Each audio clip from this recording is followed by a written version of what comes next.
Bonsoir, bienvenue dans le débat de France 24, un débat auquel vous pouvez participer via les réseaux sociaux. Un sommet européen extraordinaire consacré ce soir à la crise des migrants. Les 28, vous le savez, sont tombés d'accord pour se répartir les 120 000 réfugiés. Alors, on parle moins maintenant de quotas, ça devrait se faire sur une base volontaire. Les réfugiés ne pourront pas choisir leur destination et devront se soumettre à un enregistrement, faute de quoi leur demande sera refusée. Voilà pour l'urgence. Mais qu'en est-il pour le long terme? On sait très bien qu'il y aura plus de 120 000 réfugiés dans les mois qui viennent. Comment canaliser cet afflux? Eh bien, on va en parler avec nos invités ce soir, avec vous, Karine Berger. Bonsoir, merci d'être avec nous. Vous êtes députée socialiste des Hautes-Alpes, de la première circonscription, membre par ailleurs de la commission des finances. Et puis, nous sommes en direct de Berlin avec vous, Marcus Kerber. Bonsoir, vous êtes professeur de finances publiques et d'économie politique à l'Université technique de Berlin et président par ailleurs, fondateur du think tank Europolis. Alors, avant de commencer ce débat, si vous le voulez bien, on va tout de suite écouter le Premier ministre hongrois, Viktor Orbán.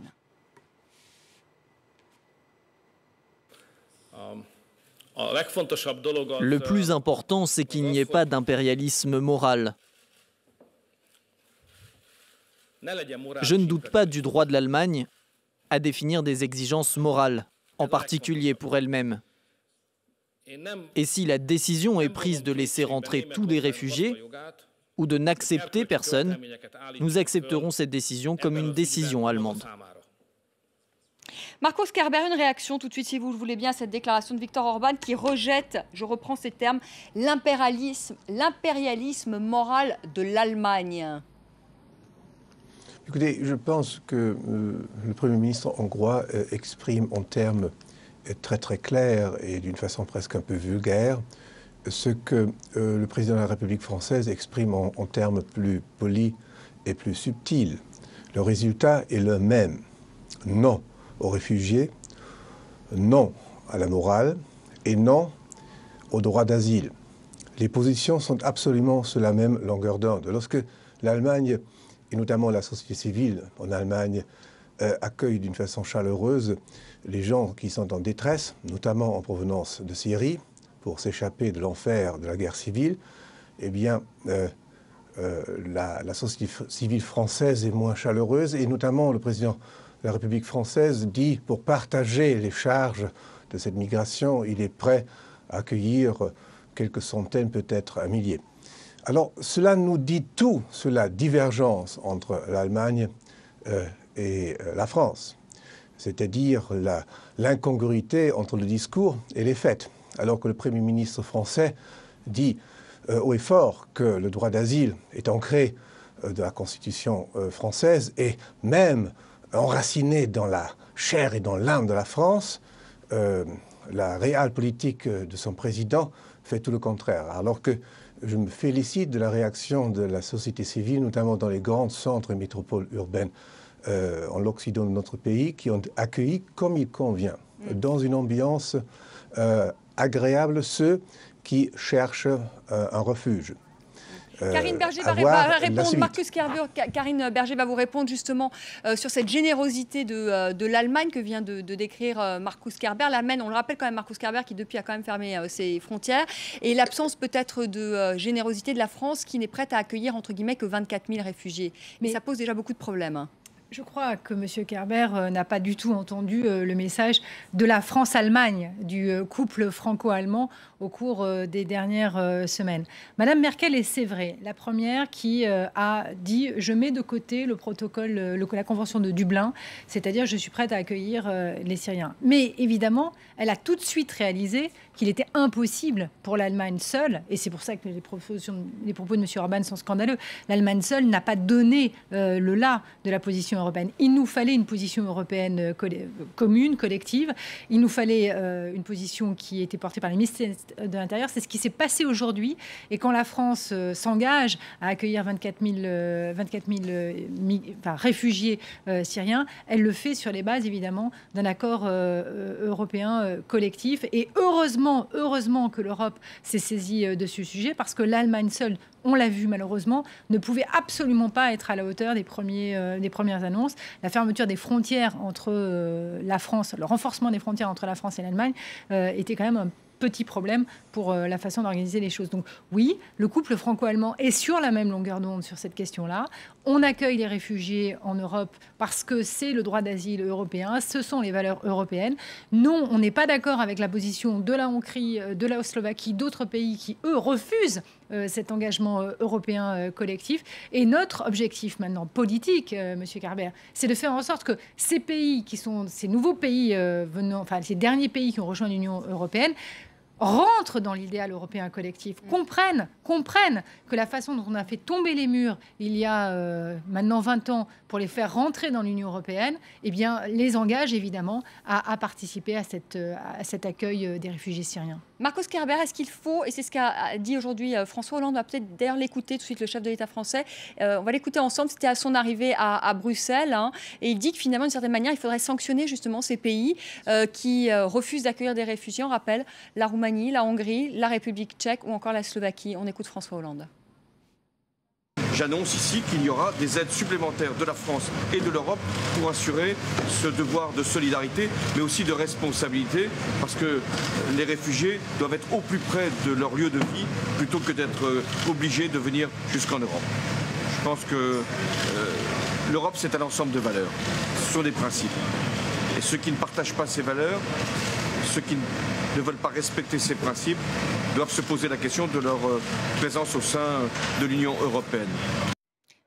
Oui, vous voulez réagir, Karine Berger, ensuite Marcos Kerber. Les propos du président de la République française vont très très loin. Il interroge l'appartenance à l'Union européenne d'un certain nombre de pays sur cette question-là. C'est pour ça, n'en faisons pas par pitié, Monsieur Kerber, un débat franco-allemand. C'est absolument pas le sujet. Le sujet, c'est qu'est-ce que l'Union européenne? Qu'est-ce que l'idéal européen? Nous nous sommes posé cette question quand nous avons collectivement, en juillet, décidé de maintenir la Grèce dans la zone euro. Aujourd'hui, c'est véritablement notre territoire, la façon dont nous imaginons notre avenir ensemble qui est posée. Et vraiment, sur cette ligne-là, je crois que la France et l'Allemagne heureusement, sont complètement d'accord. Marcos Kerber, est-ce qu'il faut sanctionner? Est-ce que vous êtes d'accord avec le président Hollande? Est-ce que vous êtes d'accord pour sanctionner justement ces pays qui refusent d'accueillir des réfugiés? Écoutez, Vanessa, vous me permettez d'abord de prendre position à ce que vient mon contradicteur français. Madame le député suggère au public qu'entre la France et l'Allemagne, notamment entre ces deux sociétés civiles, tout est en phase. Le contraire est vrai. Et je tiens à vous rappeler les chiffres. Nous aurons en Allemagne à peu près 1 million d'immigrés cette année. Après cet accord bâclé, la France, enfin, se déclare prête à accueillir 24 000 Syriens. C'est peu de choses. Donc voyons les choses un peu dans leur dimension. Les chiffres, et Madame le député est un politicien, elle pourrait très bien faire cette comparaison arithmétique, ça n'exige pas trop de mathématiques. Donc je pense... quant à l'ouverture des frontières, la France et l'Allemagne, à la fois sur un plan politique et en même temps au niveau de la société civile, ne sont pas en phase. Il faut le dire. C'est même le divorce clair et net. Que Madame le député est très embarrassée par la réaction d'Allemagne, je peux le comprendre parce que votre pays, Madame, a raison d'être gêné. Vous avez votre camarade de parti, M. Attali, qui depuis des années décrit l'Allemagne comme l'empire du mal. Et s'ajoute maintenant à cette coalition cauchemaresque M. Philippot, qui dit, lorsque les Allemands ont ouvert les frontières, en accueillant d'une façon chaleureuse les réfugiés syriens, eh bien c'est pour recruter des esclaves. C'est ça le discours. Ce que j'ai critiqué dans le discours dans la conférence de presse de M. Hollande et dans sa déclaration d'aujourd'hui, c'est sa capitulation de fait devant le discours frontiste. Toute la France est dominée par l'idéologie du Front National et le président de la République sait très bien que ce n'est pas populaire d'accueillir des immigrés. Alors que, et là nous sommes heureusement d'accord, ça fait partie du patrimoine moral de l'Europe, d'ouvrir ses frontières lorsque des populations, même en dehors de nos frontières, sont dans la détresse. Karine Berger, justement sur l'aspect électoraliste, c'est vrai qu'on a senti même Manuel Valls à l'Assemblée nationale, dès qu'on parle d'immigrants, il y a quand même un discours équilibriste, c'est-à-dire qu'on ouvre, on veut se montrer généreux, mais en même temps on est ferme, on est à moins de 3 mois des régionales, on sait que le Front National monte en flèche, c'est pour ça qu'on ne peut pas ouvrir grandes nos frontières. Non, c'est parce qu'il y a un accord européen qui dit, et je suis un peu étonnée que M. Gerber le passe par pertes et profits, qui dit que, évidemment, le droit d'asile est un principe fondateur de la construction de l'Union européenne, mais en revanche, l'immigration économique, c'est-à-dire celle qui amène un certain nombre de personnes à vouloir aller dans l'Union européenne pour des raisons purement économiques, celle-là n'est pas régie, évidemment, de la même façon par tous les pays de l'Union européenne. Je ne crois pas que l'Allemagne, jusqu'à présent, ait été un pays aussi, on va dire, ouvert, comme vous semblez l'indiquer, sur la question de l'immigration économique. Que l'Allemagne accueille complètement sur son territoire tous ceux qui souhaitent se réfugier chez elle de manière politique, évidemment nous sommes d'accord là-dessus, mais la question de l'immigration économique n'est pas un sujet, n'est pas du tout le même sujet. J'ajouterai que vous pouvez mélanger tout si ça vous chante, mais mettre sur le même plan Monsieur Attali, qui est quelqu'un de gauche, qui est un grand représentant de l'État, et Monsieur Philippot, qui est le Front National, qui est l'extrême droite, qui est l'adversaire absolu, qui est l'ennemi, qui est notre ennemi commun. Parce que le Front National, en France, ne cherche pas à s'intéresser uniquement à la question des immigrés. Il cherche à défaire l'Union européenne. Il cherche à supprimer l'Union européenne. Donc, s'il vous plaît, ne faites pas des raccourcis de ce type-là. La France, l'Allemagne, l'Union européenne, notre avenir commun sont mis en danger par des gens comme ça. Et ce ne sont pas des discours qui sont responsables, y compris quand ils viennent d'un pays ami comme l'Allemagne. Markus Kerber, ce soir à Bruxelles, il va être question d'argent parce que cet accueil des réfugiés a un coût. Alors, il y a certains pays, dont la France, l'Autriche ou encore l'Italie, qui ont demandé un assouplissement des règles budgétaires. Voilà, donc la France, on sait qu'il y a un déficit qui est au-dessus des 3%, qui enfreint donc les règles de Bruxelles, parce que cet accueil des réfugiés a un coût. Est-ce que c'est acceptable, cette demande, selon vous? C'est-à-dire de dire, écoutez, laissez-nous encore du temps, parce que là, cet accueil, ça va nous coûter cher. Écoutez, vous connaissez d'avance ma réponse. Il n'y a pas d'occasion ratée par le très perfectible M. Moscovici ou par certains hommes du Gotha parisien pour demander des assouplissements pour échapper à les règles de rigueur budgétaire. Et encore là, c'est le cynisme total de la politique parisienne des socialistes français d'avoir recours à ce prétexte pour ne pas mettre de l'ordre dans les finances publiques. Je pense ce discours est totalement inacceptable. Il est surtout moralement inacceptable de se mettre les réfugiés dans sa poche pour demander des assouplissements de la flexibilisation dans l'ajustement budgétaire qui est ultra urgent. Par ailleurs, Vanessa, je vous rappelle que M. Moscovici, votre ancien ministre des Finances totalement raté, qui fait maintenant un triste bilan à Bruxelles, eh bien, il a, pour la France au moins, complètement suspendu l'applicabilité ou l'application des règles du pacte de stabilité. Donc la France n'a pas vraiment besoin d'assouplir ou de flexibiliser. Elle a, grâce au rôle néfaste que joue M. Moscovici, déjà obtenu totalement son but d'être affranchi de toute règle, à la différence de tous les autres pays de la zone euro. Et ce qui vous agace, on le sait, ça, Markus Kerber. Karine Berger, justement, est-ce que c'est une demande acceptable de la part de la France quand vous entendez Markus Kerber dire que c'est finalement moralement peut-être indigne, c'est-à-dire de dire aujourd'hui on est prêt à accueillir 24 000 réfugiés, mais finalement ça a un coût, on sait qu'on a des déficits publics, qu'on n'est pas dans les clous vis-à-vis de la Commission européenne, donnez-nous une petite rallonge. Ce n'est pas les propos de M. Kerber. Là, je suis scandalisée par les propos que je vais entendre. Si M. Kerber a un problème avec la Commission européenne, qu'il ne s'en prenne pas uniquement à M. Moscovici, mais à l'ensemble de la Commission européenne, qui, je crois, est totalement soutenue par Mme Merkel et par le gouvernement CDU-SPD qui est actuellement en Allemagne. Si M. Kerber considère que la France est un problème dans l'Union européenne, je lui rappelle simplement les propos de M. Kohl. Je lui rappelle simplement les propos de M. Kohl, qui disait il n'y aura pas, on laisse parler, il n'y aura pas d'Europe.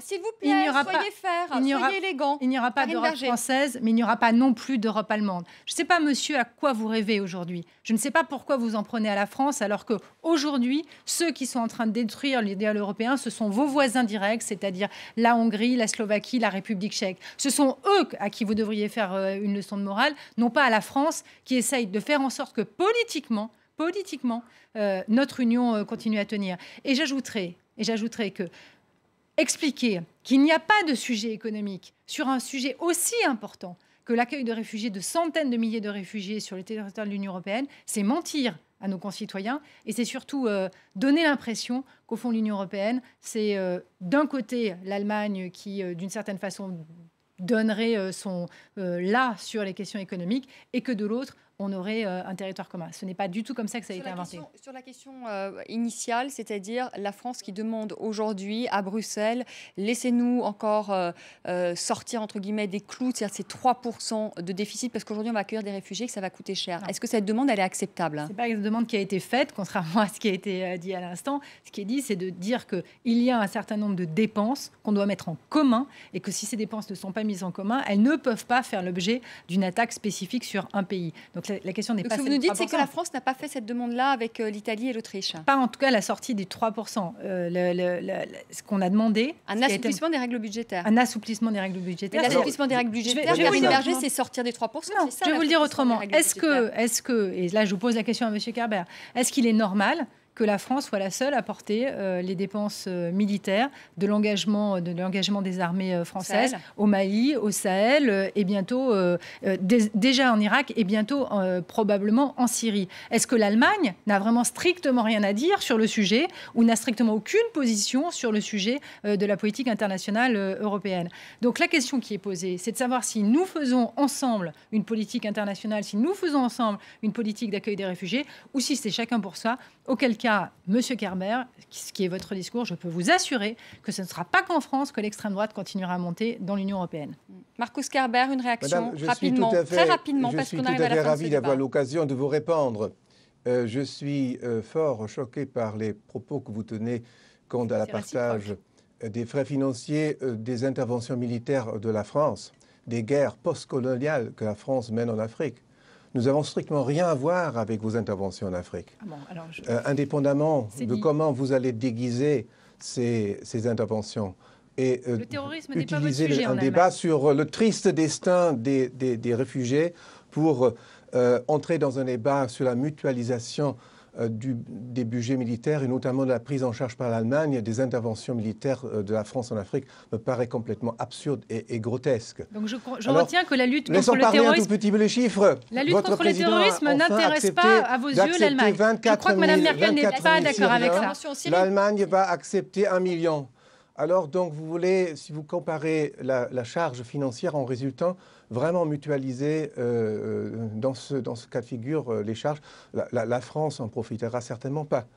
Hein, c'est-à-dire, c'est même pas un débat, c'est même pas un point sérieux si la prise en charge, l'accueil de 24 000 réfugiés donnerait lieu à une mutualisation des frais, à un ajustement du pacte de stabilité. Allez, c'est la fin de ce débat. C'est une méthode traditionnelle française, je dirais, d'européaniser la politique et notamment de mutualiser les frais, ses propres frais, que je ne peux pas accepter.